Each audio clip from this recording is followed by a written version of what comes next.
Bienvenidos, bienvenidas. Arrancamos una nueva emisión de Horizonte Sur Global, el programa de noticias internacionales de la pantalla de Barricada TV. Como todos los viernes a la noche, nos pueden ver por el 32.1 de la televisión digital abierta y también por nuestro canal de YouTube, ¿no? Sí, tal cual, nos ven por el canal de YouTube. No se olviden de comentar, dejarnos sus preguntas, consultas, darle like.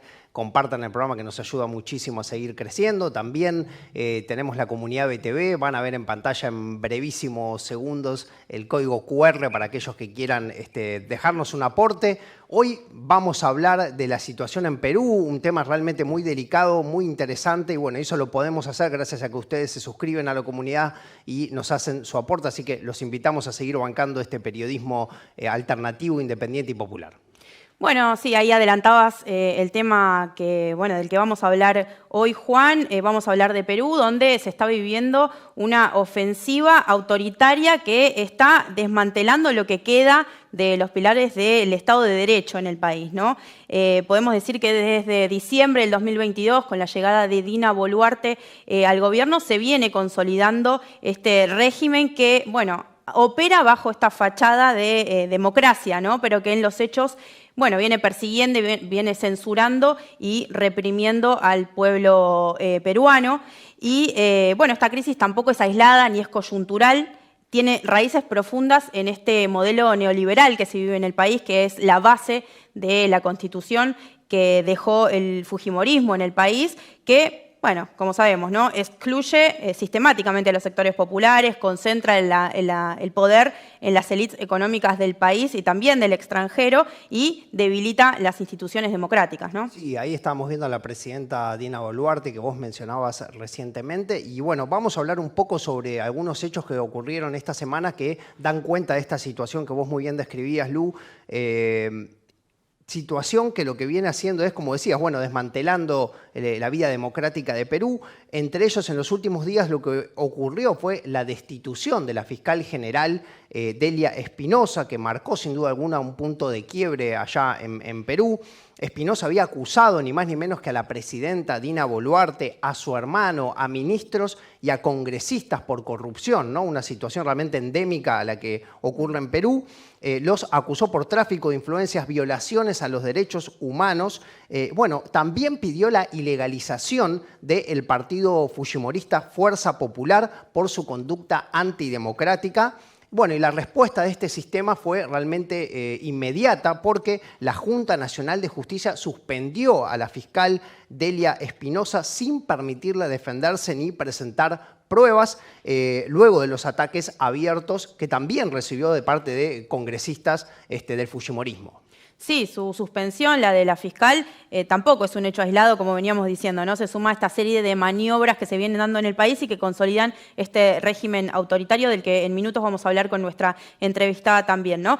Por solo nombrar algunos de los temas que queremos dejar sobre esta mesa, ¿no? El rol del Congreso en esta crisis, en la crisis que atraviesa Perú, ¿no? Un poder que está dominado por la derecha, por la extrema derecha peruana, que tiene el control actualmente del Tribunal Constitucional, de la Defensoría del Pueblo y ahora también, como decías recién, va por el Ministerio Público, ¿no? Después, las leyes de impunidad. En el mes de agosto se aprobó una ley de amnistía en Perú que garantiza impunidad justamente para policías y militares que cometieron crímenes durante los años 80 a los 2000. Bueno, claramente desoyendo, ahí vemos una declaración de la Comisión Interamericana de Derechos Humanos que pide no avanzar, ¿no?, con esta medida.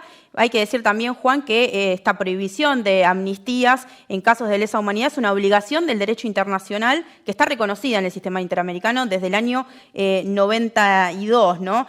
Esa época, la de los 80, los 2000, en el Perú terminó con un saldo nefasto, ¿no?, en términos de derechos humanos, más de 20.000 desaparecidos y 70.000 muertos, ¿no? Y por último, la militarización también del país, ¿no? Desde la llegada de Dina Boluarte hay tropas estadounidenses desplegadas en todo el territorio y también bases operativas en todo el territorio nacional. Bueno, la represión a la protesta social es también un condimento realmente muy, muy importante y forma parte de la ferocidad de este sistema que hoy tiene a Dina Boluarte en la cabeza. Durante las protestas que se dieron desde que ella llegó a la presidencia son más de 50 las personas muertas muertas en las manifestaciones a manos de la policía y de las Fuerzas Armadas que vos dijiste muy bien, están desplegadas por el territorio de Perú. Como decíamos recién, la fiscal Espinosa fue una de las que estaba denunciando estos crímenes y hoy ya está fuera de juego, la sacaron de su cargo. Mientras tanto, el Congreso legisla a favor de los sectores más poderosos, intenta blindar a sus miembros, más de la mitad, como decíamos antes, ¿no?, investigados por corrupción, más de la mitad del Congreso, es realmente impresionante eso. Sí.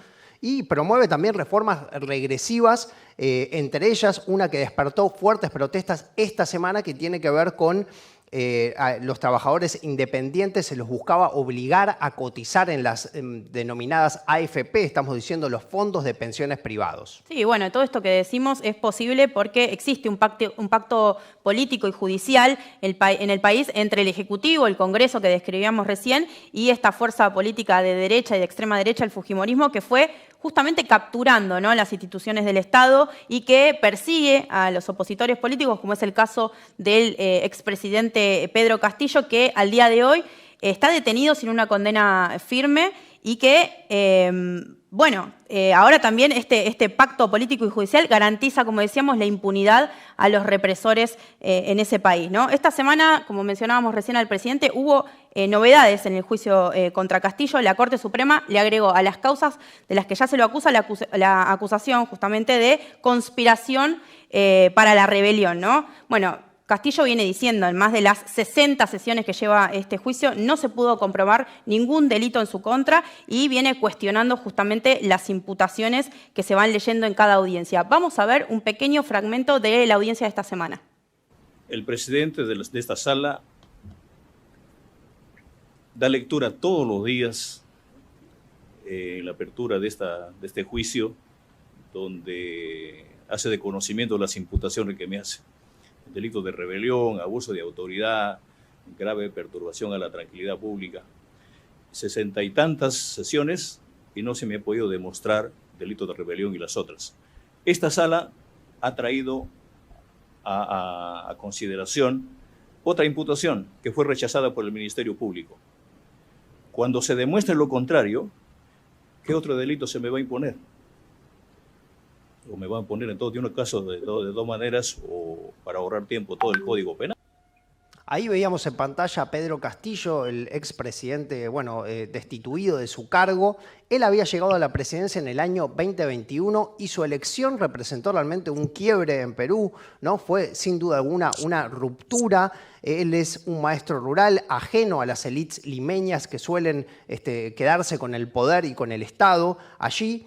Y llegó con el apoyo de sectores que están históricamente postergados y marginados. Pero bueno, su gobierno fue saboteado desde el inicio por un Congreso hostil, un Congreso que tiene un poder realmente muy importante en Perú.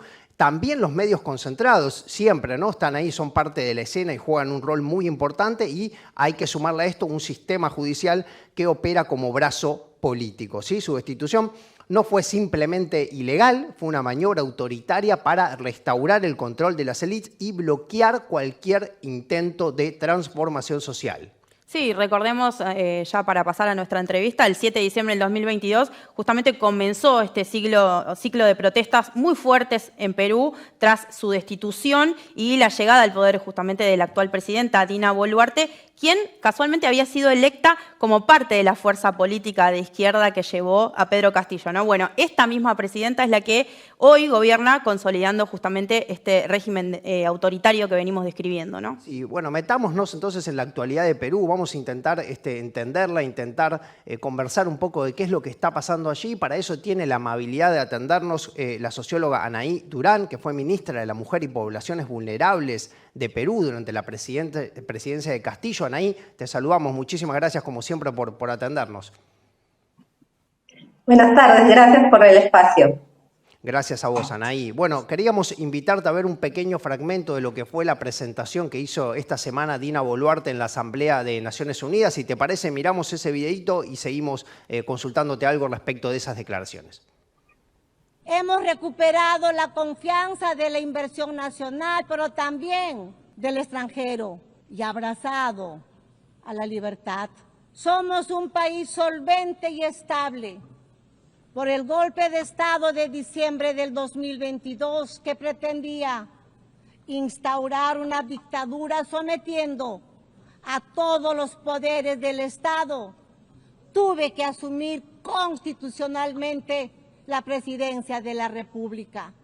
En el Perú hemos superado una fuerte, organizada y persistente violencia política que pretendía la vuelta al gobierno del golpista, y desde el año 2024 se ha logrado avanzar en el restablecimiento de la estabilidad y la confianza.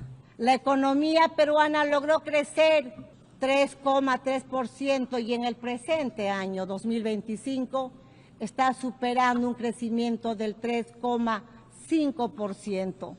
El gobierno garantiza 3 años de crecimiento económico encabezando las cifras en Sudamérica. Bueno, la presidenta Boluarte habla y tira datos que parece mostrar una realidad que no se condice con lo que está pasando en Perú y con lo que se ve en las calles, al menos esta semana o desde el año 2022, para poner una fecha. Entonces queríamos consultarte, preguntarte, Anaí, ¿cómo se explica, ¿no? estas declaraciones de Boluarte, esta acusación contra Pedro Castillo de golpismo, este país que atraviesa, ¿no?, una crisis institucional profunda con un poder que no tiene contrapesos? Bueno, yo creo que estamos viviendo un episodio crucial dentro de una larga crisis de régimen que afecta al Perú ya hace bastante tiempo, ¿no? Dina Boluarte es el último, el más reciente episodio de esta crisis. Recordemos que de 8 presidentes, solo 2 han sido elegidos por voto popular los últimos 10 años, ¿no? Eso ya te da una idea de cómo se ha ido alejando la democracia de la población y siendo cada vez más restringida y secuestrada por estas élites que se han enquistado en el Parlamento, en el Poder Judicial y que están sostenidas pues por los grupos de poder económico. Creo que esto debe quedar claro porque no es posible entender que una señora con 0% de aprobación, rechazada por todo el país, donde cada vez los problemas se agudizan, sea la presidenta que lleva más tiempo en el cargo. Ella está desde el 2016, es la que lleva gobernando más tiempo, lleva 3 años. ¿Por qué? Porque justamente es producto, ella no llegó a la presidencia, nadie la votó para presidenta, ella llegó ahí por acción de una coalición golpista que desde el día que Pedro Castillo fue electo empezó a operar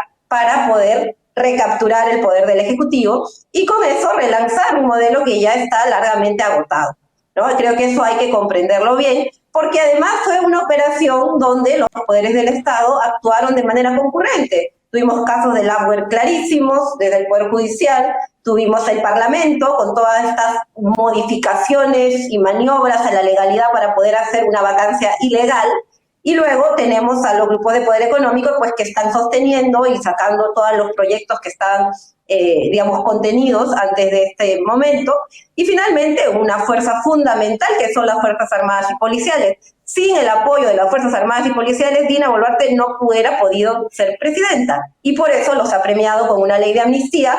Primero, el primer bloque a los de la década de los 80, y luego se viene el segundo paquete de amnistía para los militares y policías involucrados en las masacres del 2022 y 2023. Entonces, este operativo golpista, esta coalición autoritaria y mafiosa que se ha enquistado en el gobierno, es la que está en estos momentos dirigiendo el país y que es la continuidad de lo que tuvimos desde el golpe del 92 con Alberto Fujimori, con una transición fallida en 2001, y probablemente lo que va y lo que quieren amarrar hacia el 2026, que tenemos elecciones generales.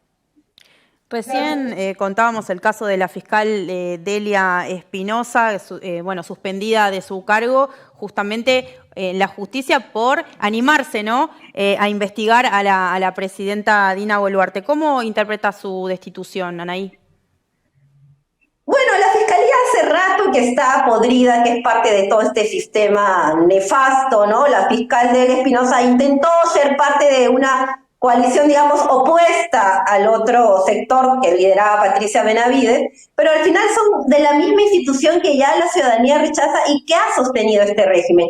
Ella, como fiscal, pudo haber levantado la acusación contra Pedro Castillo y no lo hizo. Al final solamente se limitó a confrontar a Dina Boluarte, que a todo el mundo la odia y nadie la sostiene, y bueno, terminó imponiéndose el otro sector de la fiscalía, pero finalmente son luchas de facciones que siguen estando de espaldas a la población y que siguen secuestrando los poderes del Estado para este tipo de maniobras, de repartijas que se han hecho y siguen haciendo desde el Estado. Anaí, ahí queríamos preguntarte, bueno, vos lo venís desarrollando bien, esto que tiene que ver con ese vínculo entre el Ejecutivo, el Congreso y también el Poder Judicial, pero si nos podés contar un poco cómo funciona este accionar que parece absolutamente ligado para avanzar en este régimen casi que antidemocrático que estamos viendo en Perú. ¿Cómo es ese vínculo? Claro, yo he hablado de una coalición y organizada, ¿no? El Congreso, y esto podemos verlo desde el 2016, ¿no? Cuando el fujimorismo no puede ganar el Ejecutivo, pero obtiene mayoría parlamentaria. Entonces cada vez más hay un viraje al parlamentarismo. Y desde el Congreso se empiezan a designar puestos claves en el Poder Judicial. La Junta Nacional de Justicia, los miembros de la Junta Nacional de Justicia los definen en buena cuenta el Congreso. Y los miembros del Tribunal Constitucional, ¿quién los define? El Congreso. Entonces, desde el Congreso se ha logrado tener todo este poder, este manejo, incluso el poder electoral, los miembros del Jurado Nacional de Elecciones, ¿quién los pone? El Congreso. Entonces, desde el Congreso se ha logrado tener este control de los poderes del Estado, obviamente un poder mafioso como el fujimorista y sus aliados de la ultraderecha que ampliamente dominan el espacio, y es así que han venido funcionando articuladamente. Y esto fue clave porque ya se venía cocinando desde el 2016, pero fue mucho más explícito, más descarado y más autoritario el 2021 cuando Pedro Castillo gana las elecciones. ¿Por qué? Porque del esquema se les escapaba el Poder Ejecutivo. Ya no tenían el control de este poder del Estado y lo necesitaban justamente para congraciarse, para satisfacer a esta otra pieza clave de la coalición, que son los grupos de poder económico y empresarial. Entonces, así es como se ha venido manejando y es por eso que tan rápidamente Pedro Castillo, apenas hasta 15 meses, empiezan a operar para destituirlo, ¿no? La destitución implica, por un lado, e insisto, todas estas 60 y tantas carpetas judiciales que le hacen desde la Fiscalía y del Poder Judicial, como estas mociones de vacancia, que es una figura que el Congreso se ha inventado para destituir presidentes cuando les da la gana. A Dina Boluarte no le han puesto una sola, a Pedro Castillo le pusieron 4 en 15 meses, y como digo, las Fuerzas Armadas y Policiales como este bastión que permitió también la represión para estabilizar una vez concretado el golpe. Entonces hay una concurrencia de poderes operando para gobernar a favor de unas élites enquistadas en el Estado, ¿no? Y en contra de las grandes mayorías que eligen un presidente, eligen autoridades que son destituidas y ya no gobiernan, ¿no? Entonces el poder ya no está en el pueblo, sino en estos grupos que se han sabido enquistar y maniobrar la legalidad, porque todo esto le da un revestimiento legal, ¿no? Dina Boluarte dice, yo soy la sucesión constitucional, claro, porque cambiaron la Constitución para que se pudiera hacer una vacancia que antes de eso era ilegal y que ya no haya equilibrio de poder. Entonces, todo bajo un revestimiento legal debidamente reprimido y coaccionado por los militares y la policía, y con el aval, obviamente, también de los grandes medios de comunicación que normalizan el escenario. Ahora, recién mencionabas el caso del expresidente Pedro Castillo. Te quiero preguntar, bueno, ¿cuál es su situación judicial actualmente y la persecución que vienen llevando adelante contra su persona, pero también contra toda la oposición de izquierda, ¿no? Sí, bueno, acá en el caso de Pedro Castillo, pues es un caso de político, de persecución política, y claramente es un golpe, un atentado contra la democracia, ¿no? A él se lo detiene siendo presidente en funciones, pasando por encima de todos los fueros que le asistían según la Constitución, ¿no? Eso es algo que lo están queriendo pasar por agua tibia, y no se puede detener un presidente, su misma escolta no puede detenerlo, y como si fuera un delincuente común o cualquier ciudadano, porque hay fueros constitucionales que justamente protegen la investidura de un presidente de la República, y con Pedro Castillo, por racismo, por clasismo, por venganza política, se saltaron todo eso. Ninguna de las fiscales que han destilado por el Ministerio Público lo han cuestionado, y lo fuerzan un juicio político bajo la acusación de rebelión. Rebelión implica que hubo necesariamente un alzamiento en armas. las únicas armas que se alzaron fueron contra el mismo Castillo. Entonces, después de casi 2 años de juicio, el Poder Judicial, la Fiscalía, está llegando a la conclusión de que no puede condenarlo por rebelión y como quieren una condena, como sea, están en medio del juicio queriendo cambiar la tipificación de la acusación por conspiración. Entonces, esto ya más arbitrario no puede ser. Y creo que ejemplifica claramente cómo en el Perú no hay debido proceso, no hay derechos humanos, hay una clara persecución, tanto contra Castillo, contra sus electores, porque no solo es Castillo, son los 9 millones de peruanos que votaron por él y que han visto cómo han secuestrado a su presidente. Entonces es una arbitrariedad por donde se la mire. En ningún proceso judicial, en medio del juicio, dices, esta figura de acusación no me calza, le pongo esta otra. Y eso es lo que están queriendo hacer.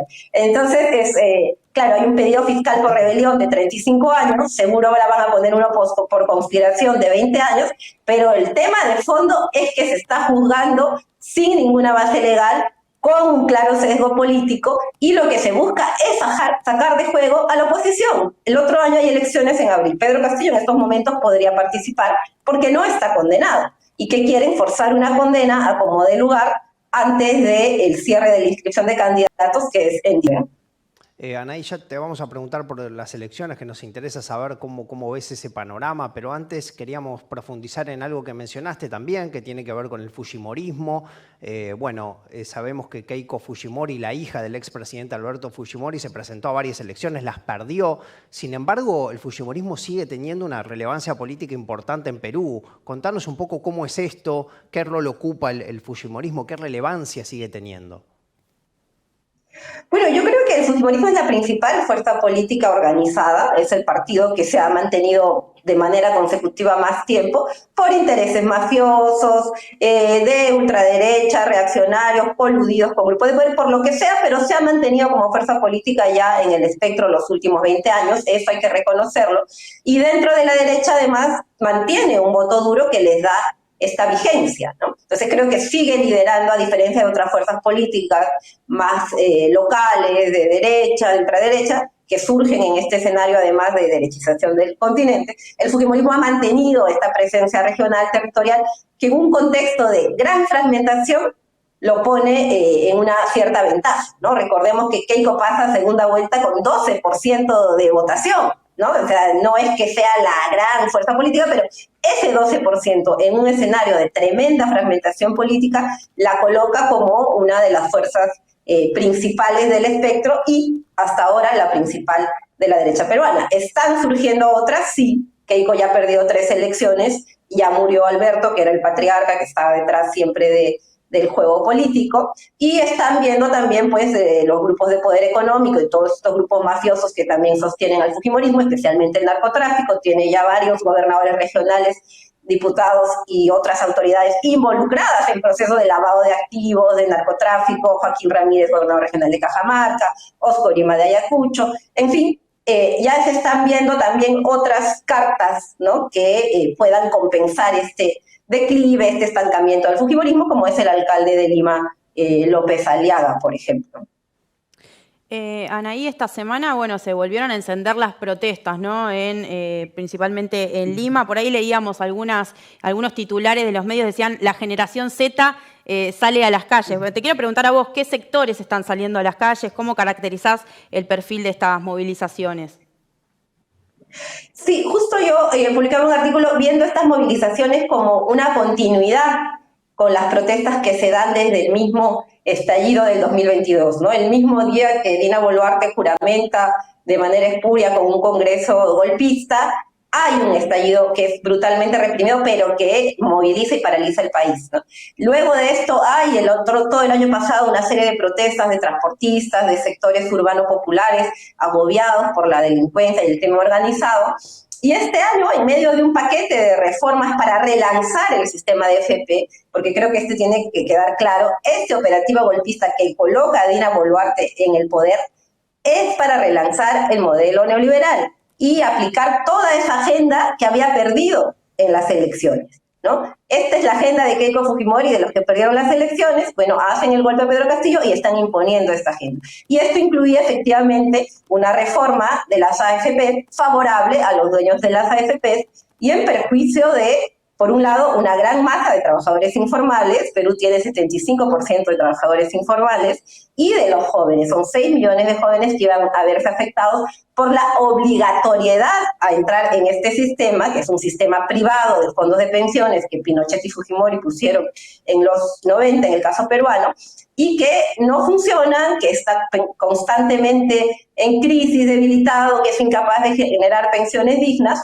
Y ahora con estas reformas generaban más obligaciones a los ciudadanos y más ganancias para las AFPs. Entonces, en esa línea es que el detonante, digamos, que gatilla esta movilización de los fines de semana pasados es este tema de las reformas del sistema de AFP, y tiene como protagonistas efectivamente a jóvenes entre 20, 25 años. Ellos se autodenominan la generación Z, toman elementos de este manga One Piece, de lo que pasó en Nepal, etcétera, etcétera, pero trascienden luego el tema de las AFPs, porque rápidamente estas reformas se frenan, el Ejecutivo y el Congreso quieren hacer como que aquí no pasó nada, pero se vuelve a desatar una ola de protestas, ¿no? Ya se han anunciado también para este fin de semana, y creo que finalmente ponen en escena el enorme descontento y el enorme rechazo de la ciudadanía a este régimen.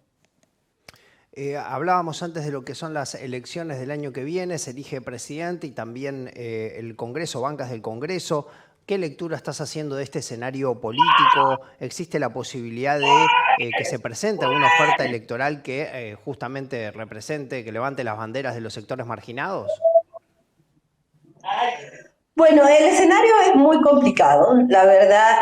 Hay un escenario previamente amañado. Recordémonos que estos operativos golpistas se toman el poder no para entregar el poder democráticamente después, lo hacen para amañar también los escenarios electorales, ¿no? Después del golpe contra Dilma, ¿no? Viene Bolsonaro en un escenario bastante amañado, lo mismo en Honduras, cuando después de la destitución de Zelaya, y Perú pues no es la excepción.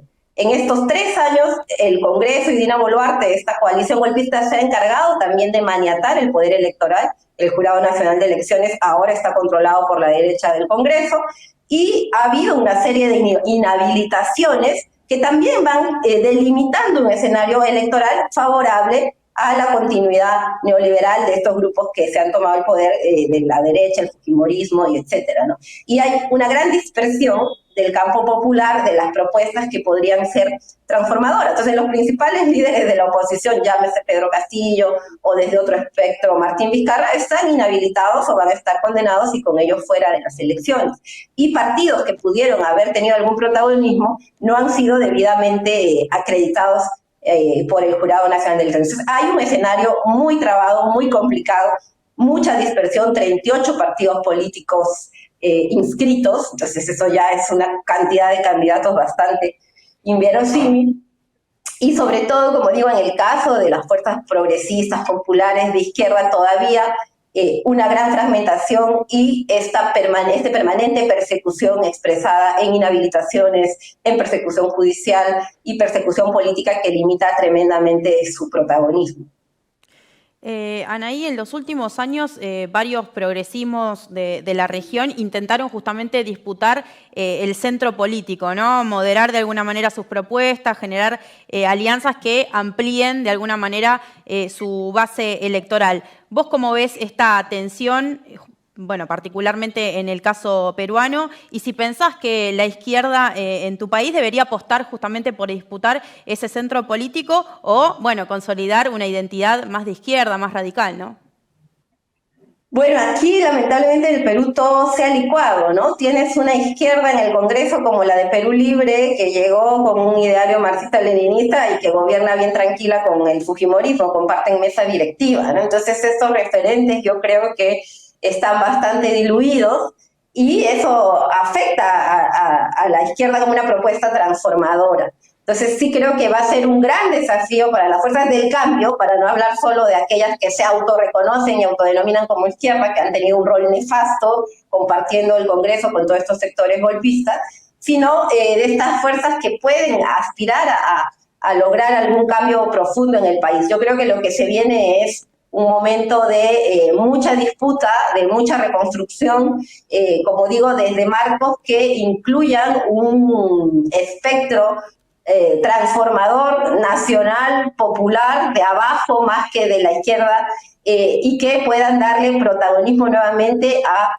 un programa de cambios liderado por los más excluidos de toda la vida en este país, que es profundamente racista y desigual, ¿no? Entonces sí creo que por ahí va el desafío. Entonces, antes que el centro, yo creo que aquí ya en Perú hace rato que el centro no existe, la derecha se comió todo y se vio en la crisis que vivimos los 15 meses del gobierno de Pedro Castillo, ¿no? Mientras ciertos progresismos decían, no, hay que ser súper críticos con Castillo, pues la derecha se comió toda la oposición. O sea, en realidad ese debate ya no tiene sentido porque no existe, ¿no? Y lo que queda de izquierda, como insisto, está bastante licuado, bastante absorbido por esta crisis de régimen que terminó poniéndolos del lado del fujimorismo y específicamente en el caso de los partidos de izquierda que tienen bancadas en el Congreso. Entonces, para el campo popular, para los sectores que se han movilizado y que quieren cambios de fondo, sí creo que el desafío está puesto en reconstruir una propuesta de mayorías, ¿no? Que se plantee un horizonte mucho más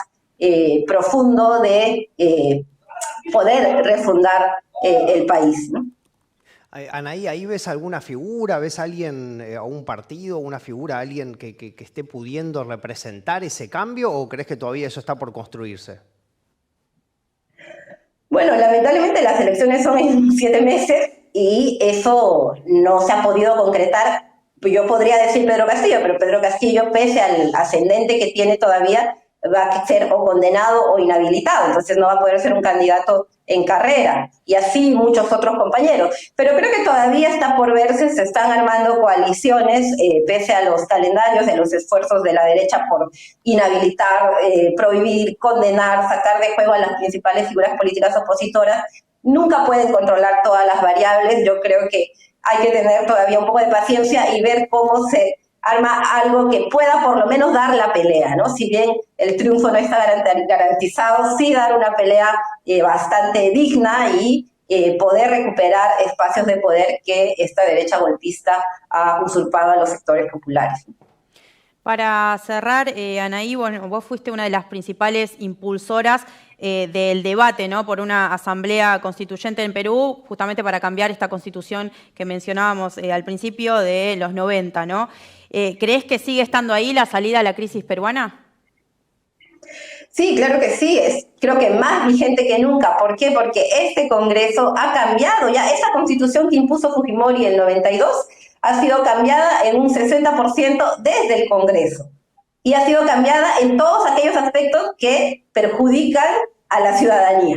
El modelo económico no lo han tocado, el modelo de desarrollo tampoco, pero sí todo este sistema político que concentra poder en las élites y en los grupos de poder. Entonces sí creo que es más urgente que nunca tener un gran debate, abrir el escenario constituyente y que sea la ciudadanía la que plantee las reformas que se necesitan. Y creo que esto también lo ha ido entendiendo el pueblo, porque el poder se ha alejado cada vez más de la ciudadanía y todos los poderes del Estado constituidos están podridos. Y creo que esto ya es algo que se cae de maduro. El Poder Judicial no va a reformar al Poder Legislativo. El Legislativo no va a reformar al Ejecutivo. Entonces, es el poder constituyente, el poder que viene del pueblo, el que tiene que tomar protagonismo, y creo que así lo ha ido entendiendo cada vez más la población. No podemos seguir cambiando simplemente autoridades, ya ni siquiera las cambia la ciudadanía. Ponemos un presidente y lo saca el Congreso. Entonces, hay que hacer, creo, un esfuerzo más grande para abrir este pacto social y renovarlo, ¿no? Creo que esta idea de renovar el pacto social, de tener un nuevo momento histórico, está calando con más profundidad y sí va a ser un elemento crucial en el escenario que se viene el otro año. Gracias, Anaí, por tu tiempo con Barricada TV. Gracias a ustedes. Hasta luego. Bueno, súper interesante la conversación con Anaí Durán. Bueno, claramente, Juan, el triunfo de Pedro Castillo canalizó, como decíamos al principio, las expectativas de los sectores más excluidos del país, ¿no? Llegó al gobierno, pero se encontró con una permanente obstrucción de los grupos de poder en el país. Justo en el fragmento que mostrábamos recién del juicio, Pedro Castillo decía, bueno, ¿qué falta? ¿Qué más falta? Que me apliquen directamente todo el Código Penal y listo, ¿no? Y ahí justamente Anaí decía recién, bueno, quieren sacar de juego a la oposición. Eso es lo que está en juego en el juicio contra el expresidente Pedro Castillo, ¿no? Y por otro lado, otra cosa para mencionar de lo que decía recién Anaí, bueno, la agenda de los que perdieron las elecciones hoy está en el gobierno. Y eso es importante, ¿no? Pensar bueno, en esos sectores que no quieren abandonar ninguno de sus privilegios, ¿no? Y que otra vez esto se va a ver implicado en las elecciones de abril del 2026. Lo importante que es esto que mencionaba también Anaí, renovar ese pacto social, ¿no? Y la fuerza de las calles, ¿no? Esta semana se está viendo la importancia que tiene seguir que el pueblo peruano siga ahí, porque el único fuente de presión pareciera ser esa calle en esta erosión democrática y de las instituciones. Y también me resultaba interesante pensar a Perú como un laboratorio de la avanzada neoliberal, ¿no? Porque ahí estamos viendo cómo se están comiendo, bueno, el Poder Ejecutivo con Castillo. Desde ya Perú no es el primer ni el único caso en el que pasa, pero eso se traslada después al Congreso, del Congreso se traslada al Poder Judicial. Entonces, realmente es una situación que hay que mirar bien de cerca para ver qué es lo que seguramente están pensando las derechas latinoamericanas para todo nuestro continente. Bueno, hasta acá llegamos en este Horizonte Sur Global. Nos volvemos a encontrar la semana que viene por la pantalla de Barricada TV.